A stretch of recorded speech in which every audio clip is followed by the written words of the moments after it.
Hello, friend. Hello, sir. Great way to start. A little bit of a cough. Right, it's a big show today.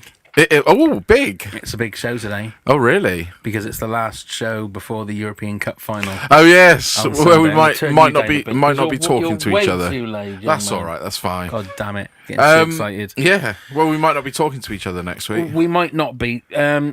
Anybody that doesn't know, I'm a Liverpool fan, and you're a Tottenham I fan. know. Now, Yeah. I don't know whether if you're in parts of the country where there aren't successful or pretty successful. I mean, I love football. I do love football, and I've been to go and see Swindon Town, which was likewise. I've always been my up kid. to My dad always used to take me with my gran, to go and see Swindon every so often. That was in the days of Alan Mays and Andy Rowlands, and it used to go down there. Oh, Ian Miller and. Although Chick Bates and John Trollope, all of those guys. Well, I went in the 80s, so I must have been just coming to the end of my secondary school years, and I went with another family. They invited me along, so I went, and I always remember this one because about 3 rows behind was a guy who must have been in his 70s or 80s, and he was very vocal, as a lot of people in football stands, if you've never been, they are very vocal. And this guy behind us, I don't know where it came from, threw a dart. A dart came over our heads and landed and smacked him straight in the back of the head. Like stuck in the back of his head. Back of whose head? The old man. Oh, right. And I thought, oh shit, where's that come from? Didn't you go double top? Yeah. But I was getting a bit worried. I thought, oh no, it's all going to kick off. But the old man, it was as if nothing happened. He pulled it out. Went like that, and then carried on his gobby. That's mental. Oh man, I would have been out. And I can remember seeing I think it was a Liverpool yearly annual from the 70s, and there was a picture of a guy being carried by 2 coppers, like one either side, sort of going way like that with like his long sort of 70s hair. Yeah, sort of status quo-ish kind of Bay City Rollers hair. Status quo and Bay City Rollers ever been sliced together? I know what they have now. Probably not. But with a dart in his eye. Oh, crap. He had a dart sticking out of his eye, but he was going, way! So that was obviously a thing for a while then. Must have been. That's what I mean, to be honest, 70s and 80s football was rough. There was hard. always fighting, wasn't there? It was the height of hooliganism. Yeah. And it was like, especially like places like Millwall and places like that, ripping seats out and chucking them. And it wasn't a place for families to go. Not really. Not really. Your football. To be fair, I didn't actually see any fights in the ground. No, I never did. So no. I've been to White Hart Lane, the old White Hart Lane. That was through the 80s and through. Been to Swindon and other stadiums and that, and I've never seen it. I've seen trouble outside, but you just keep walking because the police are already dealing with it. It's weird because Tottenham was always my second club. Oh. It was because a friend of the family was a massive Spurs fan. Yeah. And I can't remember what age I was. But this was before they used to do like corporate tours around, everywhere. Where every club, big club, does it now. You get a tour of the ground. And I did it. I took my lad to White Hart Lane before they demolished it, so he could see it. Right. But this was in the time when they didn't used to do that, and somehow my nan managed to arrange. First of all, we were supposed to go to the training ground, but we couldn't find it because it was in Cheshunt, I think. Right. Couldn't find it, and then she arranged to go and have a tour of White Hart Lane. So we're having a tour of White Hart Lane, and then all of a sudden, Steve Perryman comes walking down the stairs. So we have a chat with him, and we get his autograph and stuff like that. And then next minute, Keith Birkinshaw comes down the stairs, and we have a chat with him. How my nan organised it, I'll never know. Went out onto the pitch, grabbed a few blades of grass, which was sort of customary because we did that at Wembley when we went to the Wembley, because I think Wembley was the only place that had like a proper tour. That was the old Wembley. That was the old Wembley. Yeah. So you used to be able to. They'd have a speedway cup up on the top, and you used to go up and they'd have the crowd sort of playing, and if you timed it perfectly, when you lifted the cup up, that was when the crowd would go roar. That's right. I mean, I didn't do the tour. I did see it. I did the new Wembley tour because when that first opened, I was working for Blockbuster at the time. Right. And the TV show? No. The defunct video chain. Oh, right. And our big meeting was held at Wembley, and it only just literally opened. So we were given one of the first ever tours and the do was in Wembley, actually, Right, you know, in one of the executive rooms. It was fabulous. It was really good. It was a really good day. But I can remember having the Tottenham, was it 1980, when they beat Man City 3-2 in the cup 81. final. I used to have the Man City, because my brother, his second team was Man City. Oh, was it? Yeah. So I had I can remember having the full Tottenham kit, lovely kit that was, white and shiny. That's right. And it had 1981 FA Cup final, embroidered in Only the you corner. still had it. Well, I don't think that's. Not to wear it. Oh no. But if you just had it, just I wouldn't be able to squeeze one bollock into those shorts now. But it was a lovely kit. It was, and it always looked nice on, if that makes sense. Yeah, I think I must have had the kit, but no, from the league rather than the cup. Because I think the following year I had the away kit, which was like that light blue. Yeah, that's right. I had a light blue kit, and because I used to get Liverpool kits all the time. My first Liverpool kit was. And oh God, I wish I had that shirt now. Was the original, like the Kevin Keegan red. Oh yeah. But it was a long sleeved one that had Hitachi on it. Cause it was when they first started putting sponsorship on. Yeah, I love that kit because I can always remember it came in a box where it was like a book. You opened it up and you had the shirt one side and then the shorts and the socks. That's right. It was always well presented. It was well presented, and it cost like.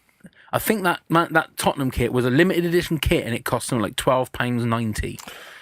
There you go, kids. That's showing you how long ago that was, because you can't even buy socks for £12. No, but now the kit is just on a hanger and just generic. It was beautiful. They're not special anymore, are they? When you buy a kit. Well, the thing is it used to be really hard to get hold of kits in those days. Yeah, and I used to love getting like England kits. You know, get the 82 with the stripes. That was my first England kit. I had the full kit, and I always remember playing for the primary school football team, and I wore that. I just got it, and I was wearing it, and everybody was like, where'd you get it from? Because the thing was, it's like you never used to have numbers on the back. No. And I remember having a little bit of a sideline business at school where I would cut people's join a number for your shorts, and they'd say, yeah, all right. So I'd cut numbers out of like, I can't remember, I've been pillowcases or something, and then sew them on their shorts for like 20p. You entrepreneur. They look, but I didn't make any money. They looked fucking shit. But it was just the fact of the thought of I want to look, because it was in the World Cup. They all had numbers on their shorts, not just numbers on their back. And they were short shorts as well. They were short shorts. The 80s short shorts. They were. So why are you a Tottenham fan? Well, in theory, you won't like me for this. I should be a Man United fan, because my dad has been a Man United fan from boyhood. So he was one of, following them from Busby and all through. Georgie Best. But he never, because it sounds like I'm hard done by, I put the R-tune music on. No, but my dad was always at work because he was setting up his business. So I didn't see a lot of my dad to begin with when I was young. Of course, I saw him at the weekends, but in the week, he was just working. He was setting up his business and trying to make a success of himself. So my cousin, who is a lot older than me, he's a Tottenham fan, always has been, and he sort of took me to my first game, gave me a first Tottenham top, which I wish I still had, because that was a proper 70s one, and I just fell in love with it. So sort of, I would say probably from about 78, 79, I sort of followed Tottenham. And they just became my team. And then my mum and dad bought me, I always remember they bought me Tottenham wallpaper and did one wall in Tottenham. Then I had this room as a Tottenham Hotspur supporter room on, plaque that you put on your door. And I had all that. I had kits. I used to get quite a lot of kits and upgrade them, obviously, as I grew. But I haven't bought a shirt in ages now. Haven't you? No, I don't. I don't look good in them anymore. No, and the thing is, these days they are built for athletic people, because it used to be nice in the 90s because they were baggy shirts. You could baggy buy shorts, massive ones. Yeah. Whereas now they are fitted shirts so that you can't grab hold of the player and stuff like that, which is not good for men of like our shape. Yeah. It's funny you say that about having wallpaper, because I can remember I had my mum and dad. They used to do really good things with our bedroom walls. We had we had a dinosaur landscape one year. Or, one time when they decorated, they used to really go all out, or we have spaceships or something. And they did it in my room. They painted the wall yellow and then put the Liverpool crest. They just copied it fully on the wall, massive. Oh, wow. And then I remember getting pictures from like Shoot or That's Match right, magazine yeah. of all the Liverpool players and stuck them around the edge. That's right. And everything, like all the woodwork, so the doors and everything, I think were red. Yeah. So I had like red gloss everywhere. Oh, it's fantastic. But I used to get the Tottenham annual. That's probably not something kids want anymore, well, is no, it? you can get all that kind of information online now, Yeah, can't you? but it used to be the joy of getting it on Christmas Day. You'd be like flicking through it and just. Oh, it's like sticker books. I used to love like Panini sticker books. Yeah. So you'd get the brand new, and I can remember one day, and I cannot remember. I think it was in the local market when the marketplace used to be a proper market. They sold. I don't think it was Panini. There was another sticker book because the stickers were a little bit smaller, but you could buy a whole box of packets of stickers. Oh, really? So you could literally guarantee you'll be able to fill up the sticker book. Oh, I love sticking them but in. I think I still ended up like not having two or three. There would always be two or three that were like ultra rare. Did I ever? I don't think I ever filled a Panini book. I don't think I did.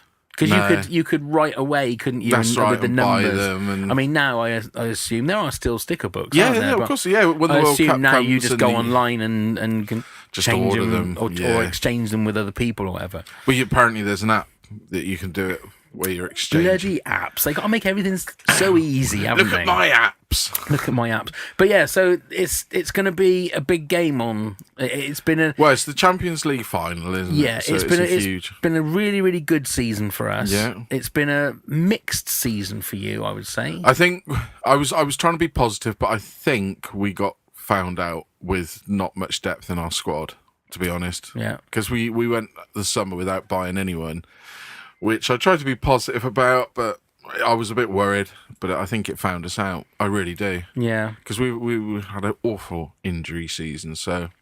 And the thing is, before the semi-finals, the second legs of the semi-finals, there's no way I think either of us thought we were going to be in the final. No, not at all. We? So it's not a final that we've expected. But it was back-to-back, wasn't it? It was the Tuesday night you boys did it, the Wednesday night we did it, and it was just... that was an amazing feeling. It was. Just both nights, because I've always, like you said, I've always had a soft spot for Liverpool, because all my cousins, most of my cousins seem to support Liverpool for some reason, probably from the 80s glory days and stuff. Well, that's why I'm a fan of Liverpool. Yeah.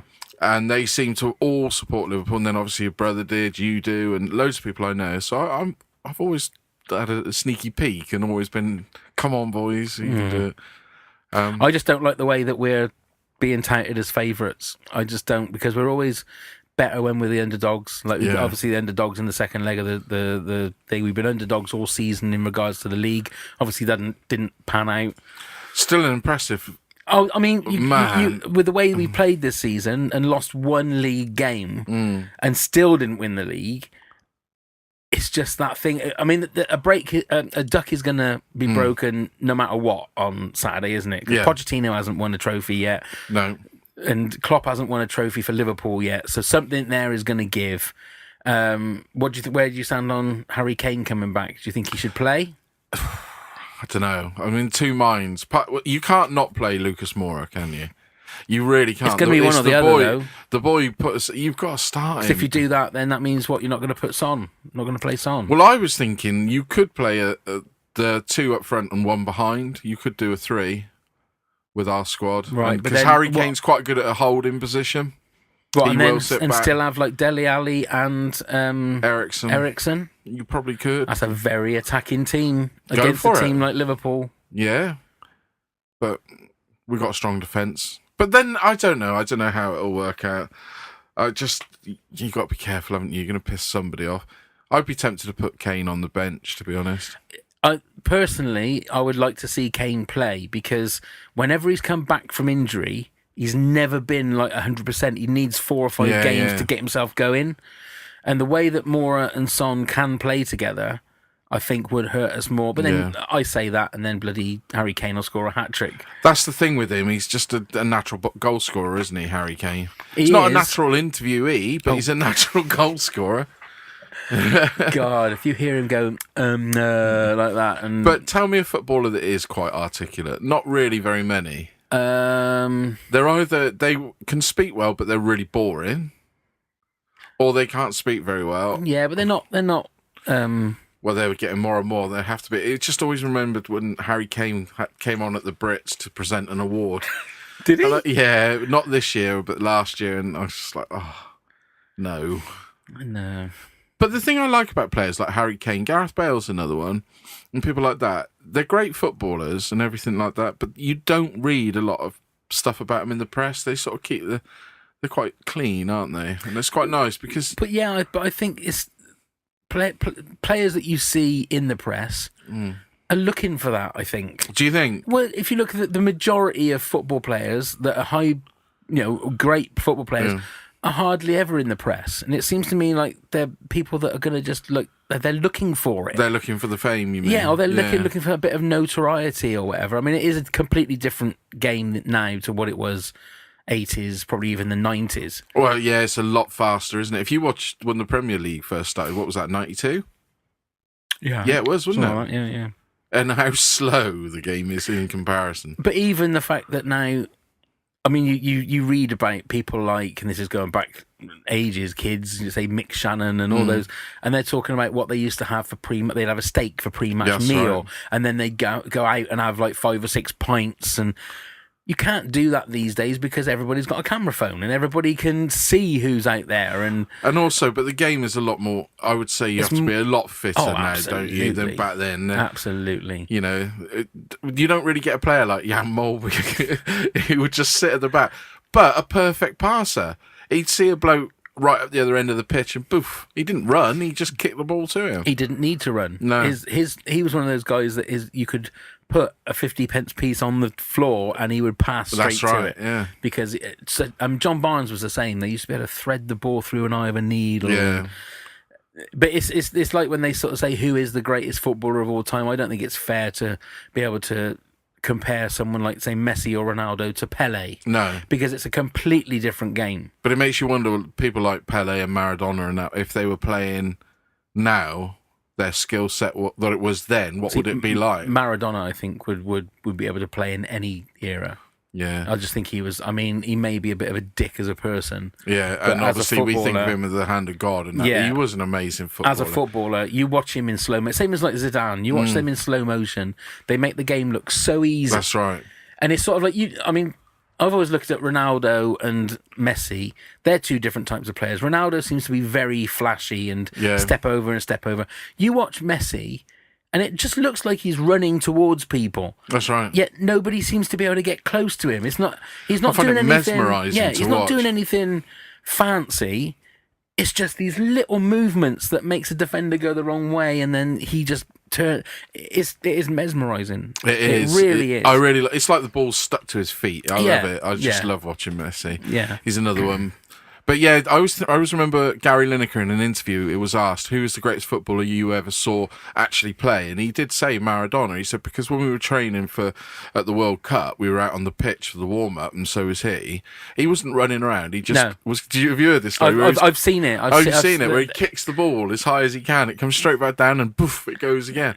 And he said they all went back and tried it, and none of them could do it. There's on YouTube, there is footage of him like warming up. Actually, let me see if I can find it, and then we can do it. It's amazing. He's like bouncing it off his shoulders and doing all stuff like that. He's one of those guys that again just made it look so easy. To ever become a top sportsman, you've got to have that natural talent, haven't you?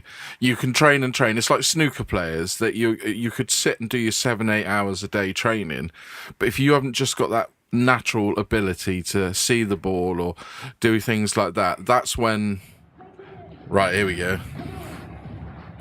He does all this dancing and and then he'll just like when he's kicking the ball and that, he just looks like a guy that is just loving life. Oh, and they're playing Opus as well. Life is life. Yeah. But you watch the stuff that he does. Look, I mean, just picking the ball up, and he just makes it look. He just. It's ridiculous that he hasn't even got his laces tied. Yeah. But again, I was saying, when you look at things like that, they make it look so easy. That all he's doing is like he's just kneeing the ball up, and you think, well, that's got to be simple to do that. Try it. And again, he was he was like 4'6", wasn't he? He was not a tall tiny, guy. Bro. Amazing stuff. Amazing stuff. I'm gonna save that. Yeah. I I love seeing people that have got that sort of ball control. When you see those street entertainers and they're doing those tricks. But see, when you see those guys and you think, you must be amazing at football, yet they're not professional footballers. No. They're no good at being a professional footballer. They're just tricksters, aren't they? Yeah. Well, I actually had a guy that used to work for me years ago who he appeared on Britain's Got Talent, didn't get very far, but he found it very relaxing to use a yo-yo. So he practiced for football? No. This is a general thing about talking about natural talent, and he just forever just had a yo-yo. And if you ever said to him, "You good at that?" he'd say, "I'm all right." And then he'd do all these tricks, and then he'd bring out another yo-yo, and was doing two, and it was absolutely phenomenal to watch. And I said, "I can't even keep it going like 4 times." I know. Yeah. And he tried to show me. He said, "Yeah, I'll put this one on, and if you do it right, and now you need to give it a look." I mean, with him stood there, I could get it going. And as soon as he went, he said, "Yeah, I have one of my old yo-yos. Keep practicing." Couldn't bloody do it.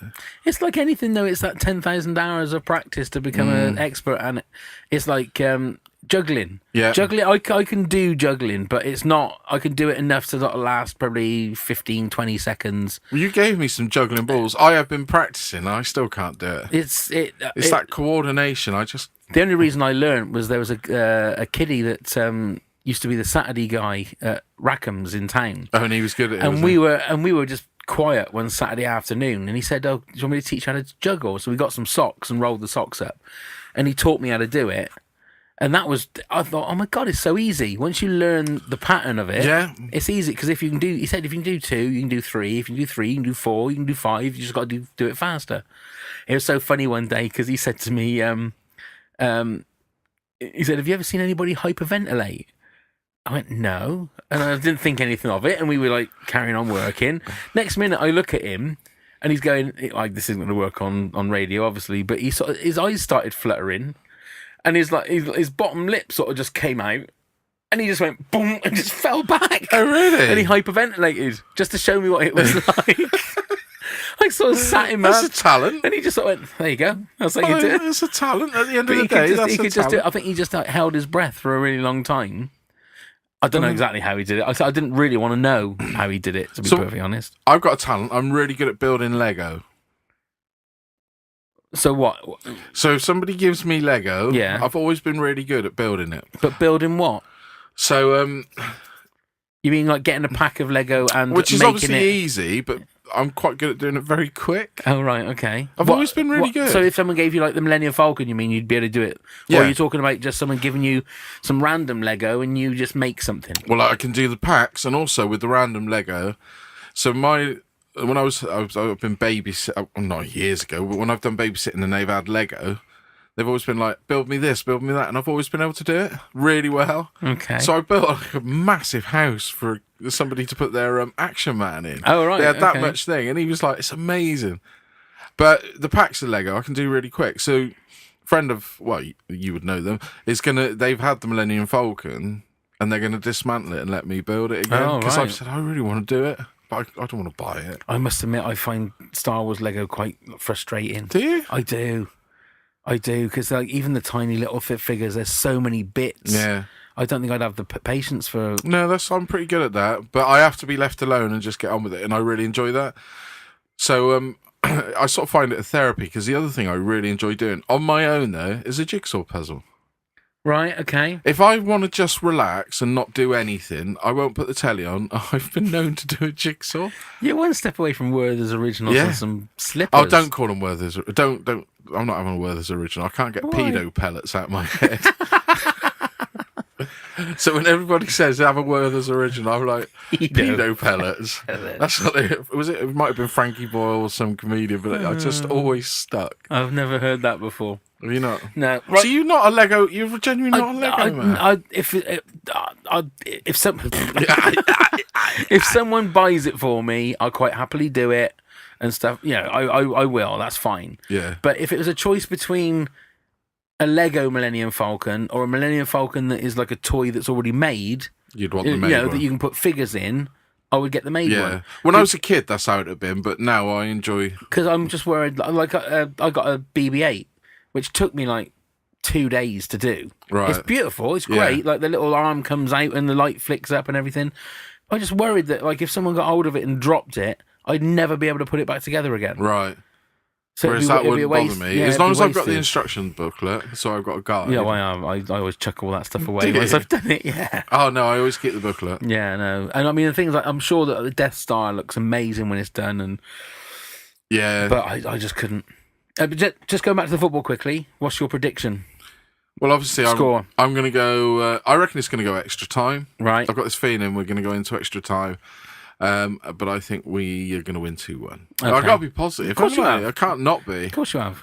Everybody wrote us off as soon as we joined the Champions League. Yeah. That's what annoyed me. Oh, Tottenham won't do anything. And to be honest, you'd scored 1 point after 3 games or Yeah. something, didn't you? And there was no way you were going to go through. And I have to admit, I thought, oh, we're not going to happen. And then when we were playing Dortmund, I thought, no, we're going to get our asses whooped.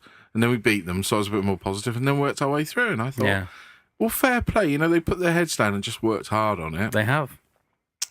So 2-1, go Okay. on. But I do think it's going to go to extra time. Okay, that's fair enough. What about you? 3-1. To a Tottenham? Yeah. That's positive. No, we'll be 3-0 up after like 35 minutes. Yeah. I don't. Do you think? No.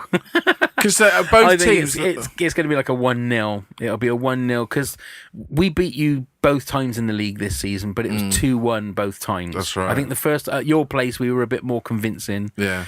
The one at our place was the Lloris fuck up right at the end, which is... and matey boy.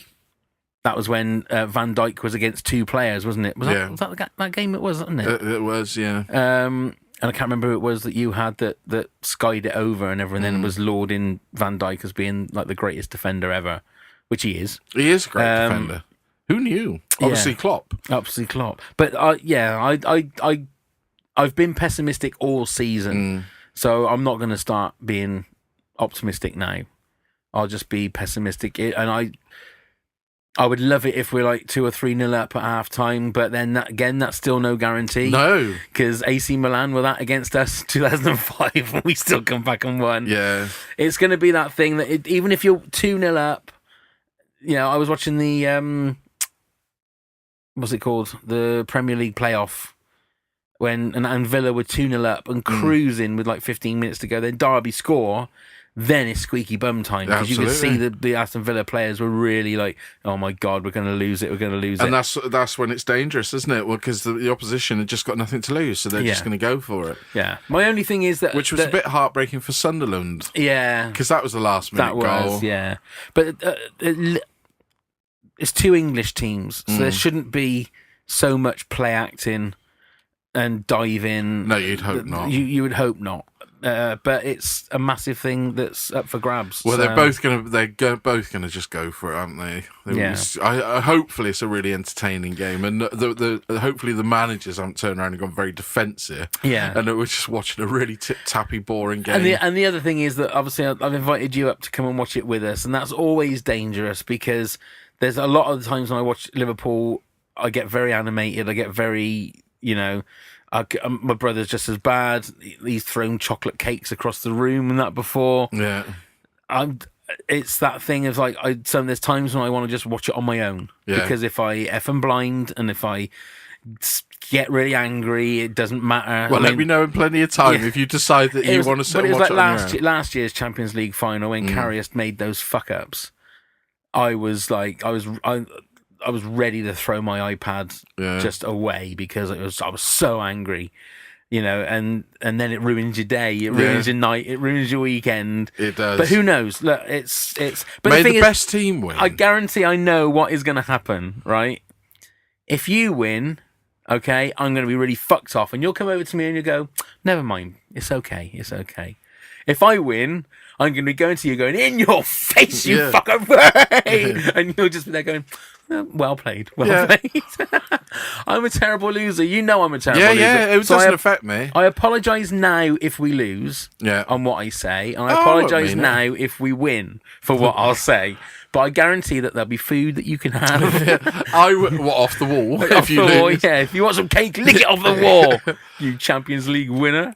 No, I've always been like that. Yeah. I'm not one. I just find since I've got older, I've lost my sort of temper like that, and just like say la vie. Too old. I've got to Lovely. sit back and be chilled. So there you go. We got that right. Now there's something else I wanted to talk to you about. Oh, bring it on. Have you heard about deep fake videos? No, that sounds porn.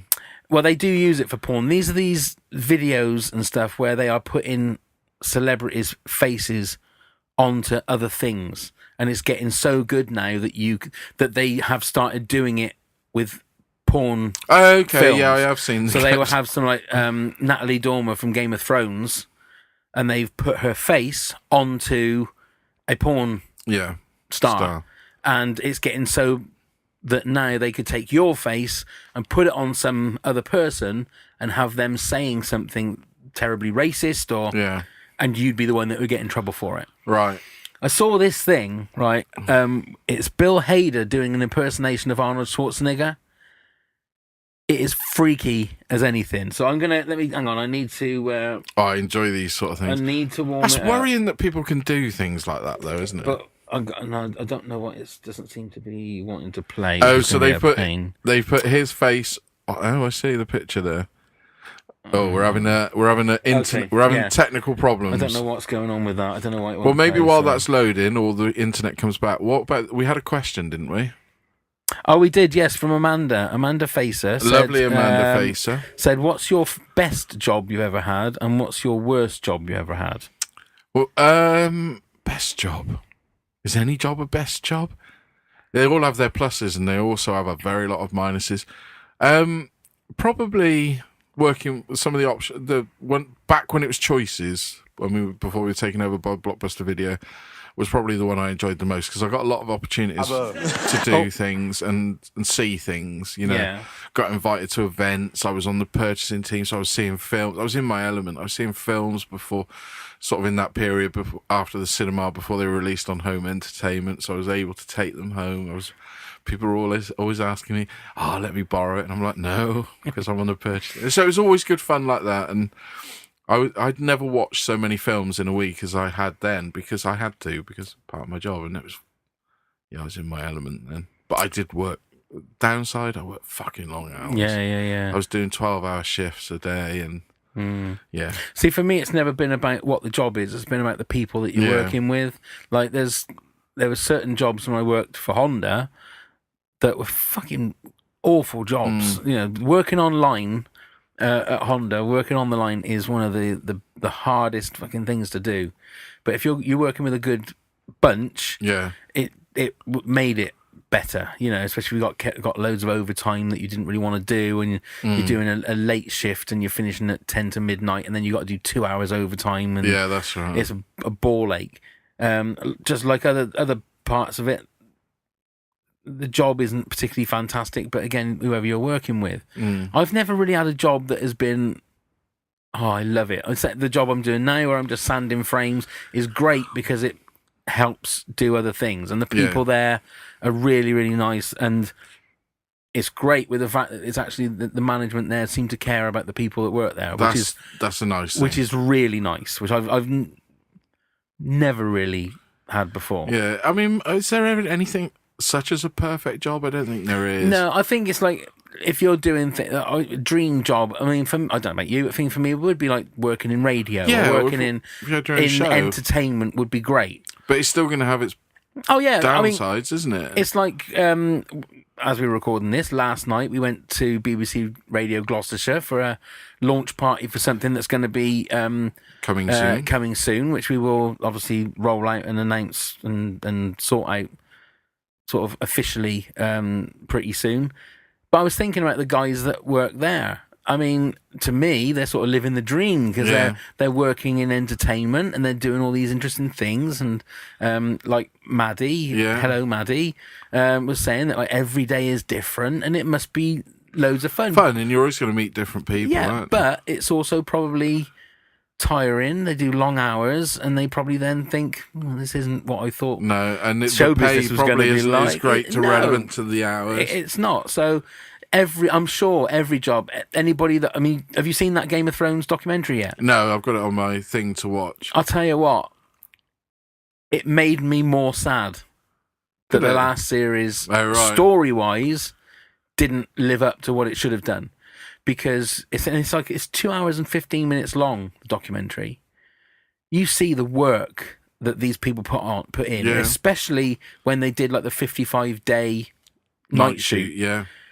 People are like cracking up. People are like in tears because of the pressure and how tired they were. Well, look at poor old Kit Harington. Well, yeah, that was in the news today, wasn't it? That he's gone off because of rehab, isn't he? Yeah, well, not alcoholism, was it? But he was getting dependent. Drinking. Yeah, he was getting dependent. But it's an amazing documentary. It really is. It probably is a bit too long, but it's got some really sweet moments in it. And when it finished, all I could think was those poor people, because I don't know whether it was the documentary maker's intention, but it was like they were talking to some people that were doing the costumes and makeup and doing like the prosthetics, and I think it was the prosthetics people, and they were talking like this. They were like a husband and wife team, and they put a bid in for the show to do what they could do, and she was saying that we got chosen. Said it was only me and him. We never had a team. We never had benches. We never had anything. So we had to get all this stuff. And they were talking about, I can't remember exactly what it was, but it must have been something to do with the dead. And they'd done this mock-up, or they'd done this makeup stuff. And they said, David Benioff and D.B. Wise, they're going to be in later. Oh, are they? Oh, right, okay. And it sounded like it was this thing where everybody was like, they don't see them every day. They would like sort of ghost in, no pun intended. And then so like everybody would be looking around going, oh, there they are, they're over there. And I don't know whether or not maybe those two guys, if they'd have seen that documentary while they were writing it, because it's the making of the whole of the series. All right. Not just like the last couple of episodes. So from series 1 and all? No, from the start of the last series. So all series 8. All of series 8, right. Yeah. And if you see the work, and it just seems to me like they must realise the hard work that people are putting in. They've been naive. They must do. But for them to then not concentrate fully on the story, just to me seems to just piss over all of those people. Yeah. Those people that are there, the director was like, after the first couple of night shoots, was sort of going, well, we got through that one. We got like another 50 more days to go, and you can see everybody. There's a beautiful bit, and I'm telling you all of it. There's a beautiful bit because they were saying about the read-throughs, that some of the actors, when they get their scripts, they will read them to see what's going on. Some of them will wait until the actual cast read through. So they're getting the story as they're reading it. Yeah, I can understand that. I don't know whether you might have seen the clip of Kit Harington when they're going through the bit when, spoilers if you haven't seen it, when Jon Snow kills Dany. Oh, right. No, I haven't seen it. And he is genuinely like heartbroken. When they're reading it, he's like putting his hand over his mouth and he sort of rests back on the chair and looks over at Emilia Clarke and sort of in shock. And she just looks at him sort of going like this, and then he just like sinks back in his chair and like with tears in his eyes. And so but I suppose they've grown up with it. It's what's given all of them their career. It's so easily could have gone the other way for them, couldn't it? But I think it's quite telling. The guy that plays Viserys, the bald-headed guy, they show when they're reading his demise, he looks so pissed off, right? Because they're reading it. The guy that's reading like the instructions, the stage instructions, or whatever, is reading it and saying, and then he gets Daenerys. Daenerys says, "What is it to Dracarys?" Yeah, and he sort of like just chucks his script on the floor, folds his arms, and I think it was Cersei, the one that plays Cersei, sort of taps him on the shoulder, and he just sort of looks and goes like that, and it really looks pissed off. I find that's quite hard. I mean, I suppose they made it that far. He just wanted to make it to the end, probably, or maybe just didn't agree with how he was going to be killed. Possibly, but when you're in a show like that where nobody's safe, I mean, for Christ's sake, spoilers again if nobody's seen any of the series. When Sean Bean, I found that a shock. Yeah. I thought, well, he's the biggest star in it. They ain't going to kill him off, and poof. The end of the series, he's got his head cut off. But then they would have known that if they've read the books. Well, yeah, but obviously the actors would know, but maybe, I don't know. Maybe that's what I'm saying. They should sort of be prepared. But then for it. again, in context, you don't know that when the camera cut away, he didn't turn around to Cersei and go and make a laugh. You know, it might have been just the way that they caught that bit. I don't know, but it is interesting. They follow an extra that has been a part of the Stark army since Series 1. Right. And he keeps coming back. And he's even had screen time where they've had like close-ups of him, so he's got well known with everybody. And it's do well on the Comic-Con circuit. Then. Yeah, that's exactly what we sort of said afterwards. Because we said, "Oh my God, he's going to be made now. Yeah. That he'll be able to go off and do Comic-Cons and sign it because everybody will know exactly who he is." But it is really good. I mean, it's so interesting what they do about making King's Landing just on the back lot of their Belfast studio and. I love watching making ofs. Yeah, I'm gonna have to watch that one. Yeah, it's gonna have to watch that. So, what has been your worst job then? I think probably selling insurance. Oh, did you? Yeah. Phone sales. Yeah, no, it wasn't phone sales. It was it was cold calling, but it was going around as well. Siren. Well, when I was working at what used to be the Rock, the Rock. number one nightclub or the only nightclub in Siren, and then when every Saturday afternoon, when they used to open, it used to be dead. It used to be really dead. So there was me, and then there used to be a couple of guys that used to come up. I used to take a quiz book in with me. Yeah. And so I would just like ask them questions. And then all of a sudden they'd bring a couple of people in with them. So there'd be like 4. And it ended up with like 15, 20 people gathered around the pub on a Saturday afternoon. And we'd put them into teams and do a proper quiz. All right, okay. And this one time that we were doing it, there were 2 guys in suits over in the corner. They weren't part of the quiz. Right. And I was like the quiz master. So I was loving it. I was in the middle of all of them, being a quiz master and really sort of like playing to the crowds and stuff and having a laugh. And it was a great way of just spending a Saturday afternoon. And all of a sudden, after the quiz, they come over and they said, "Have you ever thought about like sort of selling and stuff?" And we said, "I don't know what you mean." He goes, "Well, selling insurance and stuff, And they were basically trying to sign me up. And I think it was about a month or so later that I left the job and then called them up. And then they used to do a thing where like for 3 months you'd get like a guaranteed pay. Okay. So it would ease you into it. Yeah. And then I'm sure they only did it so that you would like sign up your mum and dad and sign up all your friends and that for it'd be life insurance and all this sort of stuff. I had no idea what I was doing. Yeah. I had no idea at all. It was just a hard job. Yeah, and it was just shit. Did you last long on it? No, I think I probably did about 6 months. Right. I didn't have a proper car. I had this shitty van that I can't even remember where I got from. So it didn't really do much for the image if you're going round God bless Hookie Street. Right. So hang on. My one. Oh yeah. Sorry. Yeah. My one. My dad got me a job. I was between jobs, and I thought. And he said, "Oh, they're looking for a job. I won't say where or what, but they were glass manufacturers." Okay. So I took it on, and after the first day, my hands were sliced to pieces by glass. So I went back in the next day, and I was like, "I'm in a bit of pain, but for some reason," and they said, "Oh yeah, your hands will toughen up to that." And then the next day, I started to bleed when I got home, and it started to cut that much. And I just said, I rang him up and I said, "I'm really sorry, I've got another..." I can't do it anymore. No, I wasn't like that. I just rang him up and said, "Yeah, I've got another job. I'm really, really sorry." I hadn't, but I'm really, really sorry to let you down. And they said, "No, not a problem." I said, "But it's more money than you're paying. So unless you want to offer me more money..." And they said, "No, we can't do that because you just started." But I just left. Got a job within like 2 days. Is that why your hands are like rough as leather these days? Well, are they? They're like silky smooth. Well, that's what they feel like. Yeah. Right, let's go back to this deep face, so this whatever it is. Deep fake. Deep fake. Deep fake. Right, so what we'll do is it's 3 minutes, this video, so we'll probably play all of it anyway. Or we'll play a little bit of it. Yeah. But just watch it and tell me what you think. You've been over, visited me. I know your kids. Is this being passed on? Yes. Children? Our 2-year-old right now, I'll say, "How old are you?" And she goes, "I'm 4.5."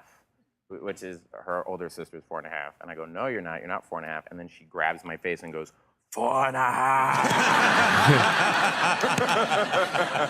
That was also kind of a Schwarzenegger a little bit. Yeah. I'm 4.5, father. You got to get out of here. Get out of this. It's a bomb in there. Get out. Dad, come on. You got to go. I need to pull up on now. You need to go watch Peppa Pig. Come on.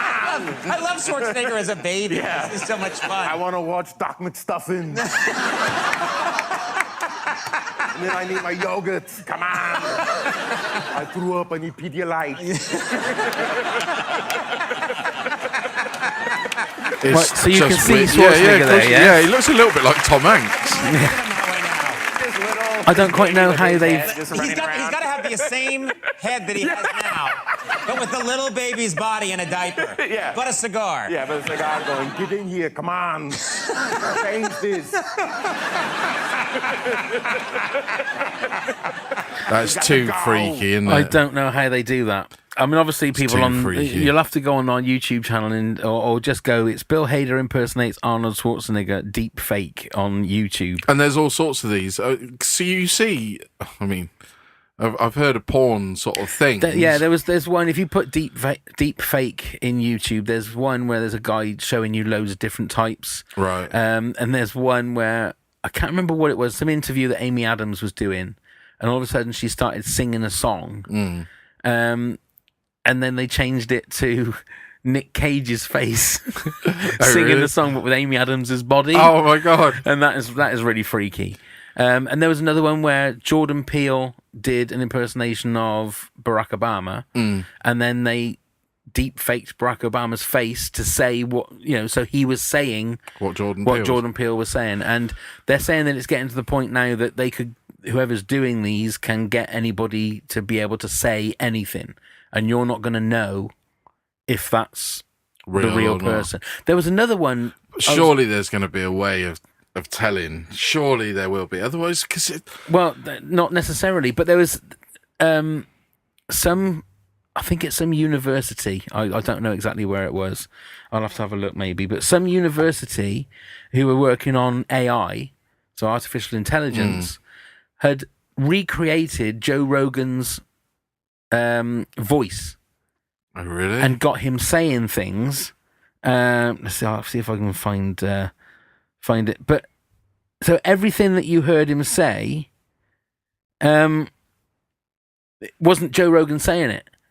It was this AI program that had taken a voice and modulated it and pitched it and done that, so it sounded like Joe Rogan. This is the end of the world coming. AI is going too quick. It's gonna be Skynet. It's gonna be all that shit, man. It's all coming towards us. I'm not sure if I'm gonna be AI generated Joe Rogan voice. I don't know whether it'll be anything on there that we can play, but it's scary times are coming. I mean, that's the trouble, is that it's going to get to a point where you're not going to know who is saying what. Let's see if we can.